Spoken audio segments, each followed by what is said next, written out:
Welcome back, everybody, to Let's Talk About Sleep. Got to mention the book.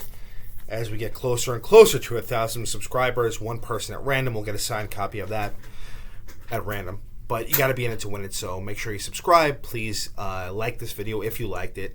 Please share with your friends and family. And as I always say, these videos are for educational purposes only. Now, with that being said, let's talk about the topic for today, which is the HPA Axis. This comes from a question that I received that I answered last video from Ryan. Thank you, Ryan, for that idea regarding my upper airway resistance syndrome video. Okay, so just to reiterate, upper airway resistance syndrome is a condition where, let's say that this is a normal airway, wide open. Here's snoring, okay, a little bit tighter. Here's sleep apnea, fully closed off. Upper airway resistance syndrome is kind of right in the middle. Okay, so the airway's tight, not fully closed off. What happens, though, in UARS is the body, or the brain, rather, responds to this tightened airway abnormally. Okay, so it shouldn't have the response that it does, but it does. And as a result of that, the sleep becomes disrupted, the people get fatigue. Okay, so UARS is a pretty, I don't want to say rare, but it's not as well known as sleep apnea, because the airway is not as closed off, so you don't see it as readily on a sleep test. But the responses can be very, very hurtful to somebody's quality of life. Okay, and the issue with it is that the HPA axis gets activated abnormally. Okay, so what is the HPA axis? So that's the hypothalamic pituitary adrenal axis. So the hypothalamus and the pituitary are in the brain, and the adrenal glands are here where, you can't see, but down here where the kidneys sit, okay? So what the HPA axis is kind of the body's response to stressors, okay, or fight or flight response, okay? So what does that mean? So if there is a stressor, whether it be UARS or a threat outside, or in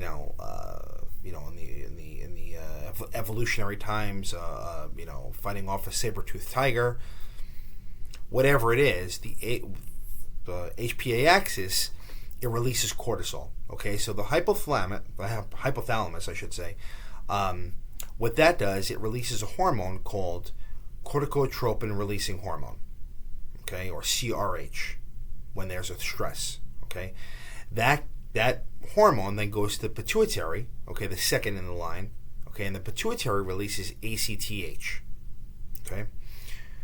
ACTH then activates the adrenal glands to produce cortisol and adrenaline and things of that nature, okay. So basically, it's a system, right? And when cortisol and adrenaline get released, the body is ready to fight or run, okay. So again, the stressor hormones, if you will. Now, these things are very, very useful if you're fighting off a saber-toothed tiger, like I said, or if there is danger or stress, or you're in, combat of some kind, okay? But when you're sleeping, it's not, okay? So what happens in UARS and conditions like that, the airway's tight, which in other cases would not be a big deal, but the body is primed to respond to this as if it's a threat, okay, and that's really not very well understood right now. But people who have come back from war, for example, they sometimes will have this process because their body is kind of primed for it, okay. But the airway gets a little bit tighter, the HPA axis gets activated, cortisol gets released, adrenaline may get released, okay, and the sleep becomes very disrupted and low quality, okay, and it's almost like there's a burnout, right? So it's like if you keep your foot on the gas, 100% of the time, right, eventually the car is going to burn out. That's the same thing that's happening here. So this is why people with UARS, they get chronic fatigue, right? They get chronic fatigue syndrome, and their quality of life is just not what it should be. Okay, it's because the gas is always on. Okay, that's the best way to describe it.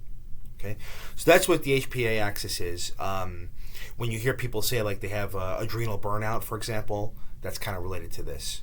All right, so it's still not a fully well understood thing, why this happens in UARS, but that's kind of the basic principles of it. And what happens is if we treat UARS with CPAP or with an oral device, like my previous video talked about, it may take a few weeks to a few months for the HPA Axis to kind of calm down, okay, and for the symptoms to revert. That's why patients, when they start CPAP or whatever else, they may say, like, I don't feel any better. I've been on this for 2 months. I don't feel any better. It's because that process may take a long time, okay? So for the foot to get off the gas pedal, if you will, okay? So hopefully that makes sense. If you have any questions on this or anything else, please just click on the comment section down below and leave a comment or a question. Every month I will answer any and all questions in a video or videos, okay? And please share this with your friends and family, especially those who may have UARS. And until next time, everybody, sleep well.